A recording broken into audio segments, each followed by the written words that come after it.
Hi guys, welcome to click chat Venkatesh. ముందుగా మన channel కుటుంబ సభ్యులందరికీ మీ అందరికీ నూతన సంవత్సర శుభాకాంక్షలు. కొత్త సంవత్సరంలో మీరందరూ ఆనందంగా సంతోషంగా ఉండాలని కోరుకున్నాను. ఆనందమే కదా కావాల్సింది. అన్నిటికంటే ఎక్కువ ముఖ్యమైనది హ్యాపీగా ఉండడం. ఆ హ్యాపీనెస్ ఇండెక్స్ బాగుంటే మన లైఫ్లో అన్నీ బాగున్నట్టు లెక్క. ఈ కొత్త సంవత్సరంలో నేను మీకు ఇచ్చే అడ్వైజ్ ఒక్కటే, ఏంటంటే మీ జీవితంలో నెగటివిటీని దూరం చేసుకోండి. నెగటివ్ ఫీలింగ్స్, నెగటివ్ థింగ్స్ని పక్కన పెట్టేయండి. పాజిటివ్గా ఉండడానికి ట్రై చేయండి. పాజిటివ్గా ఉంటే ప్రపంచం అంతా పచ్చగా కనిపిస్తుంది, చాలా హ్యాపీగా వెలుగు కనిపిస్తుంది.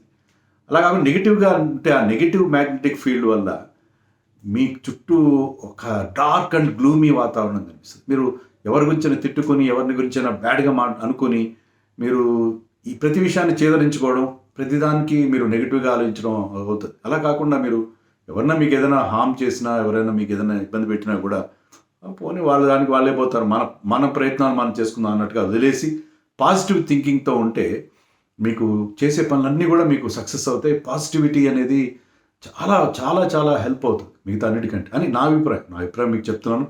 As I'm elder then most of the people are watching. Out of my experience I'm telling. So positivity కనుక మనం అలవాటు చేసుకుంటే చాలా హ్యాపీగా ఉంటారు. అది మీకు అందరికీ నేను చెప్పేది. అలాగే ఈరోజు వీడియో కూడా నేను ఏం చేయదలుచుకున్నానంటే, సరే ఈరోజు ఇంతకుముందుకు చేశాను, వరుణ్ చక్రవర్తి మీద వీడియో చేశాను నేను గతంలో, చాలా రోజుల క్రితం, దాదాపు 5 ఏళ్ళు అయిపోయిందాము. ఈ కొత్త సంవత్సరంలో 2026లో motivational story of Varun Chakravarthy motivational story మీ ముందుకు తీసుకురావాలని చెప్పి ఈ వీడియో చేస్తున్నాను. Varun Chakravarthy is a mystery bowler and mysterious character కూడా. ఎందుకంటే అతను చాలా చాలా ట్రై చేశాడు.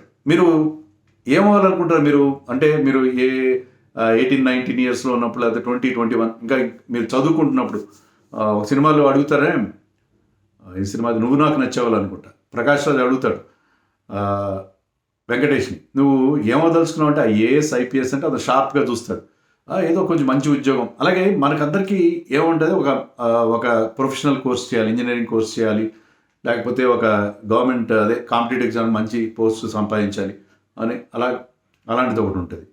సినిమా యాక్టర్ అవ్వాలని ఉంటుంది, మంచి క్రికెటర్ ఇండియాకి ఆడాలని ఉంటుంది, తర్వాత మంచి మ్యూజిషియన్ అవ్వాలని ఉంటుంది. ఇలా రకరకాల కోరికలు ఉంటాయి కదా మనందరికీ. అలాగే వరుణ్ చక్రవర్తికి అలాంటి కోరికలు ఉన్నాయి. అతనికి ఏంటంటే బేసిక్గా అతను అశ్విన్ చేసిన ఒక పాడ్కాస్ట్ చూశాను. దాంట్లో అతను చెప్పింది ఏంటంటే, I wanted to become famous. మనం బాగా ఫేమస్ అయితే మనకు అన్నీ బాగుంటాయి అని చెప్పి ఫేమస్ అవ్వాలంటున్నాను. దానికోసం రకరకాల ప్రయత్నాలు చేశాడు, చాలా ప్రయోగాలు చేశాడు, ప్రయత్నాలు చేశాడు. చేసి దాంట్లో కొన్నిట్లో ఫెయిల్ అయ్యాడు. చాలా లేట్గా now he's a mystery bowler కదా, మన స్పిన్ బౌలర్. స్పిన్ అతను ఎప్పుడు స్టార్ట్ చేశాడు తెలుసా మీకు? 26.5 సంవత్సరాల వయసులో స్టార్ట్ చేశాడు స్పిన్ బౌలింగ్ ఆడు. అంతవరకు కొంత క్రికెట్ ఆడాడు. ఈ bowled started his cricket as a wicket keeper batsmen. Then later he became a medium pacer, fast bowler, medium pacer అనుకోండి. తర్వాత చాలా లేట్ వయసులో ఆ ఘాటు ప్రేమ ఏంటంటే విత్ స్పిన్. 26.5 ఏళ్ల వయసులో ఈ started bowling those mystery spin. అతని స్పిన్ బౌలింగ్ అతను టేకప్ చేసి చాలా లేట్గా, ఎవరైనా అలా చేసి 26 ఏళ్ల తర్వాత స్పిన్ బౌలింగ్ స్టార్ట్ చేసి ఇండియాకి ఆడతారు ఎవరన్నా? Now is 34. ఆఫ్ కోర్స్ చాలా లేట్గా అతను అవకాశం వచ్చింది. బట్ చాలా లేట్గా అతను స్పిన్ బౌలింగ్ స్టార్ట్ చేసి అది క్లిక్ అయింది. దాంతో he has become an Indian bowler. నేను ఎందుకు మోటివేషనల్ అని ఎందుకంటున్నానంటే, ఇన్ని ట్రై చేసి సినిమాలో కూడా యాక్ట్ చేశాడు. మీరు జీవా అనే సినిమా చూస్తే, నేను చూసాను, సినిమా బాగుంటుంది. జీవా ఐ థింక్ విష్ణు విశాల్ సినిమా. జీవా సినిమాలో అది కూడా క్రికెట్ బ్యాక్గ్రౌండ్తోనే ఉంటుంది ఆ సినిమా.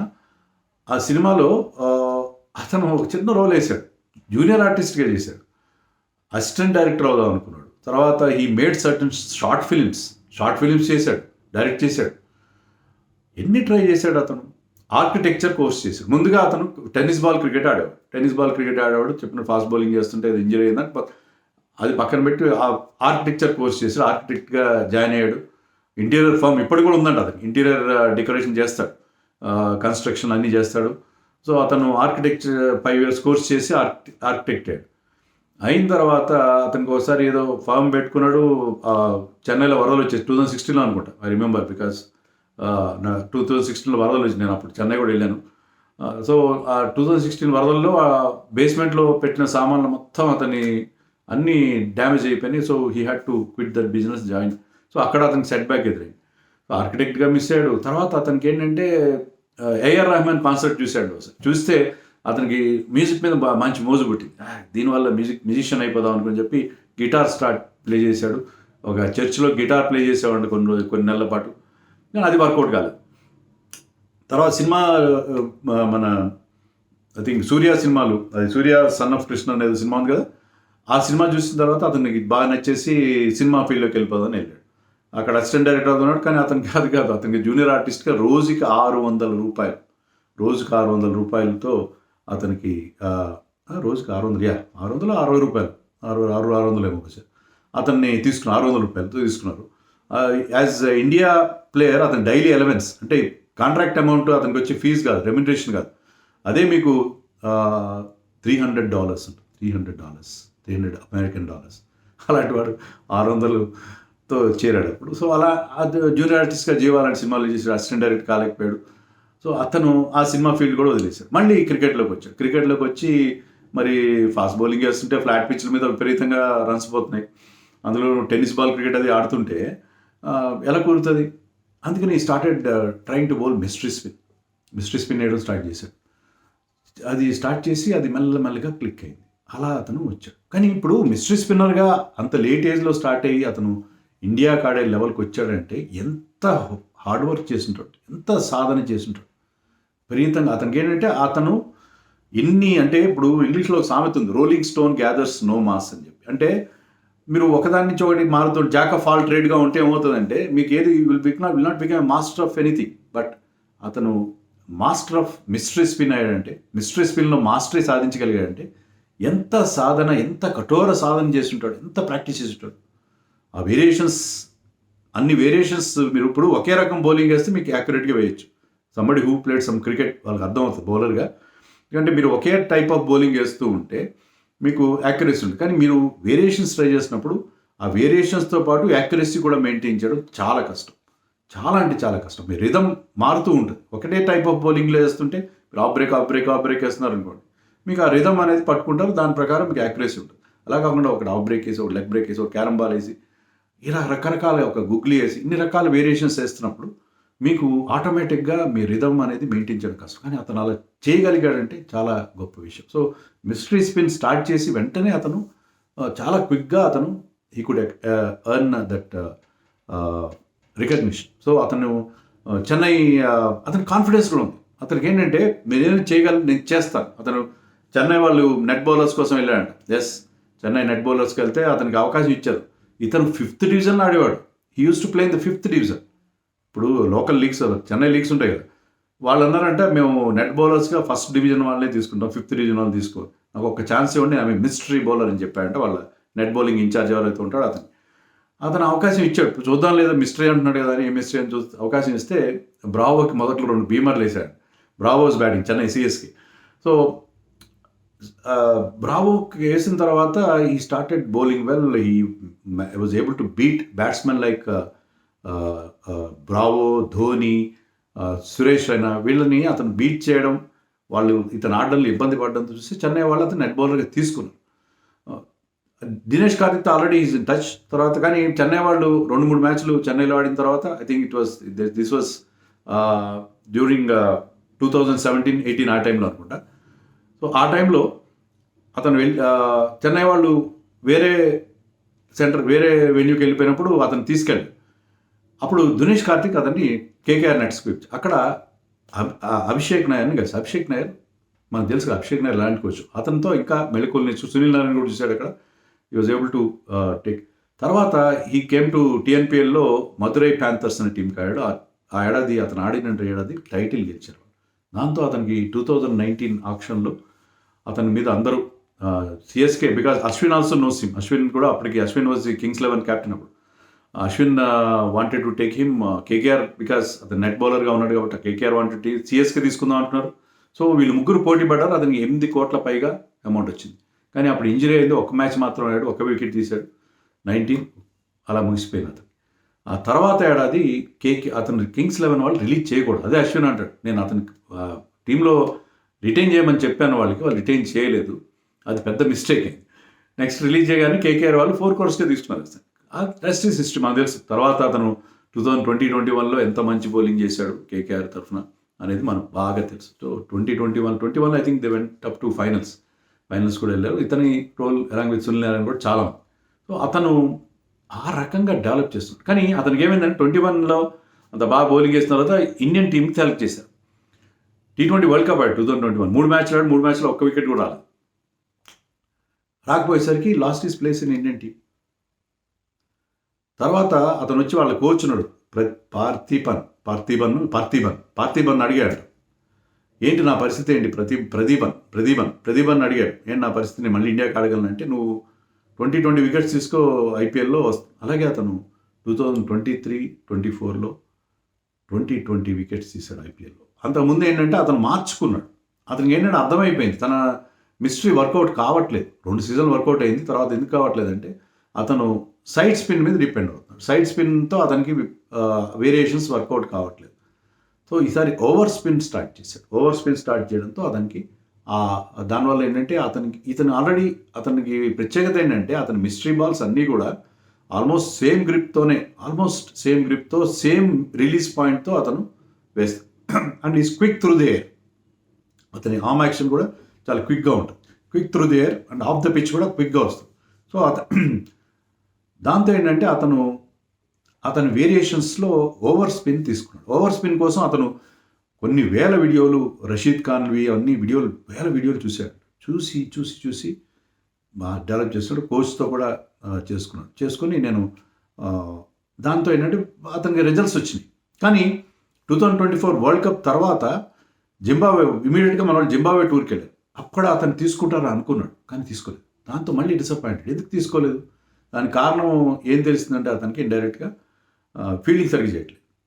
సో ఫీల్డింగ్ ఎలా ఇంప్రూవ్ చేయాలి, అందుకని వాళ్ళ టీమ్ దిండిగల్ డ్రాగన్స్ ఆడుతున్నప్పుడు దిండిగల్ డ్రాగన్స్కి వాళ్ళ ఫీల్డింగ్ కోచ్ని అడిగాడు. అతని పేరు డైమండ్ అని పిలుస్తాడు. సో అతను అడిగితే డైమండ్ ఏం చెప్పాడంటే ఇతని వీడియోస్ తీశాడు, ఇతని ఫీల్డింగ్ వీడియోస్. ఏంటంటే నువ్వు యాంటిసిపేషన్ సరిగ్గా లేదు, నువ్వు సరిగ్గా మూవ్ కావట్లేదు, నువ్వు కొన్నిసార్లు చాలా స్లో అయిపోతున్నావు, ఫ్లాట్ ఫుటెడ్ అయిపోతున్నావు అని చెప్పేసరికి అతను అవన్నీ వీడియోలు తీసి ఎక్కడ అతను క్విక్గా మూవ్ అయ్యాడు, క్విక్గా రెస్పాండ్ అయ్యాడు, ఒకసారి ఎక్కువ స్లో అయ్యాడు. సో అతనికి తెలిసిపోయింది తన మిస్టేక్స్ అని తెలిసిపోయింది. ఆ వీడియో తీయడం వల్ల, యాక్చువల్ మ్యాచ్ సిచ్యుయేషన్లో వీడియో తీసిన దానివల్ల వాటిని ఫీల్డ్ ప్లేస్మెంట్ ఎక్కడెక్కడ తను ఫీల్డింగ్ చేయాలి, తను ఏంటంటే short third man, short fine leg and long off, ఇలాంటి కొన్ని ప్లేసులు స్పెషలైజ్ చేసుకుని వాటిలో ఆ కోన్స్ పెట్టుకుని వాటితో చాలా కఠోర బాగా అలసిపోయేలా చేయి, బాగా టైర్డ్ అయ్యేలా చేయి అని చెప్పి ఫీల్డింగ్ కోచ్ చెప్పి ఫీల్డింగ్ కూడా ప్రాక్టీస్ చేశాడు. తర్వాత అతన్ని అంటే ఈ లోపల గౌతమ్ గంభీర్ రావడం కూడా అతనికి అవకాశం. గౌతమ్ గంభీర్ కేకేఆర్లో వాళ్ళు టైటిల్ గెలిచారు కదా 2024లో. గౌతమ్ గంభీర్ ఎప్పుడైతే ఇండియాకి వచ్చాడో he wanted, so credit should go to Gautam Gambhir for picking. దాంట్లో మనం ఎక్కడ అతను క్రెడిట్ ఇవ్వాలి ఫర్ పికింగ్ వరుణ్ చక్రవర్తి అంటే వేరే వాళ్ళని తీసుకునేవాళ్ళు because he was doing well. కానీ అతను ఖచ్చితంగా నాకు కావాలి, అతను ఫీల్డింగ్ బాగా అయిపోయిన కావాలి, ఇలా ఫీల్డింగ్ కూడా ఇంప్రూవ్ చేస్తున్నాడు. ఫీల్డింగ్ కూడా తనకున్న ఆ వీక్నెస్ని కూడా ఇంప్రూవ్ చేస్తున్నాడు.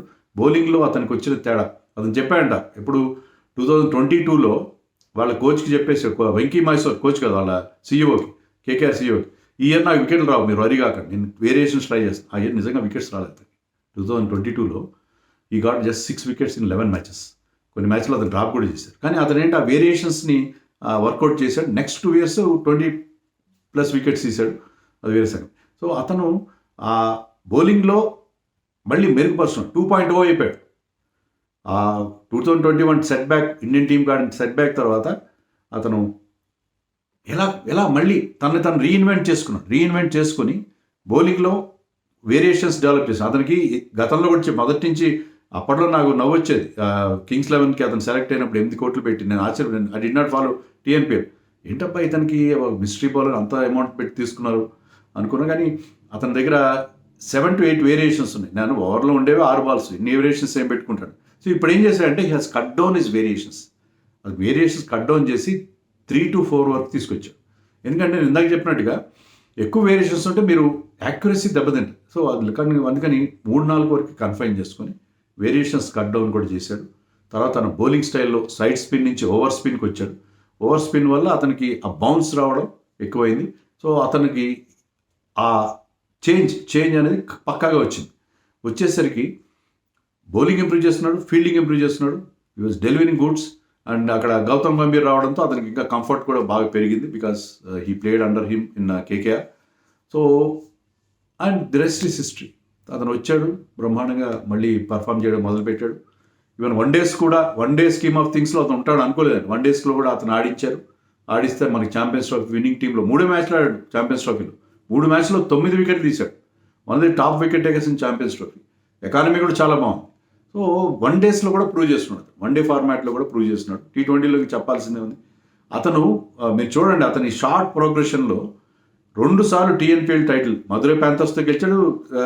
అశ్విన్ టీం దిండిగల్ డ్రాగన్తో 2024లో గెలిచాడు. తర్వాత KKR ఒకసారి ఫైనల్కి వెళ్ళిన టీంలో ఉన్నాడు, 21లో అనుకుంటా. 24లో వాళ్ళు టైటిల్ గెలిచినప్పుడు ఆ టీంలో కూడా అతను ఉన్నాడు. అలాగే ఇండియన్ టీం ఛాంపియన్స్ ట్రోఫీ గెలిచిన టీంలో. సో అతను ఒక తురుపు మొక్క, ఎక్స్ ఫ్యాక్టర్. మనకి అతను తురుపు మొక్క లాంటి బౌలర్. అతన్ని మళ్ళీ టీంలో తీసుకురావడంలో గౌతమ్ గంభీర్ పాత్ర ఖచ్చితంగా ఉంది. అండ్ అతను కూడా అలా తీసుకునేలాగా తను తాను రీఇన్వెంట్ చేసుకుని 2.0గా ఎమర్జ్ అయ్యాడు. ఎప్పుడైతే KKR టైటిల్ గెలిచిన ఇయర్లో, లాస్ట్ ఇయర్ 2024, లాస్ట్ కాదు ఇప్పుడు అది 2024, 2 ఏళ్ల క్రితం అవుతుంది. సో అతని ఇంప్రూవ్మెంట్, అతను ఎప్పటికప్పుడు తనని అప్డేట్ చేసుకోవడం, తన ఫీల్డింగ్ లోపాలని కవర్ చేసుకోవడం, ఇవన్నీ చేసుకొని అతను మళ్ళీ టీంలోకి వచ్చాడు. బ్యాటింగ్ కూడా ఇంప్రూవ్ చేస్తాడు. చూడండి, కొన్ని రోజులకి అతను ఆల్రౌండర్ అవుతాడు. ఇదే రకంగా అతను ఆడితే కొన్ని రోజులకి మనకి ఆల్రౌండర్స్ లేరు, వరుణ్ని, కుల్దీప్ని ఇద్దరిని ఆడించుకుంటే అతను బ్యాటింగ్ కూడా ఇంప్రూవ్ చేస్తాడు. అలాంటి అతని దగ్గర పట్టుదల ఉంది, కాన్ఫిడెన్స్ ఉంది, నేను చేయగలను ఒక నమ్మకం ఉంది. సో ఇంత లేటుగా, అంటే మీరు అనుకోవచ్చు ఇంత లేటుగా నేను ఎక్కడ కెరియర్ మార్చుకుంటాను, లైన్ ఎలా మార్చుకున్నా మీరు గట్టిగా కృషి చేస్తే చేయొచ్చు. దానికి example Varun Chakravarthy he's done it, he's proved it. And ఈసారి మనకి T20 వరల్డ్ కప్లో అతను మనకి చాలా చాలా ఇంపార్టెంట్ ఫ్యాక్టర్ కాబోతున్నాడు. ఖచ్చితంగా మనకి అతను ఖచ్చితంగా మనకి తురుపు మొక్క. మరి అతను ఎలా మళ్ళీ తనని రీఇన్వెంట్ చేసుకున్నాడు, ఎలా 2.0 వరుణ్ చక్రవర్తి అనేది మీకు బ్రీఫ్గా నేను చదివిన ఒక ఆర్టికల్, తర్వాత అశ్విన్ పాడ్కాస్ట్ ఆధారంగా మీతో చెప్పే ప్రయత్నం ఈ వీడియోలో చేశాను. And once again wish you all a very very happy new year.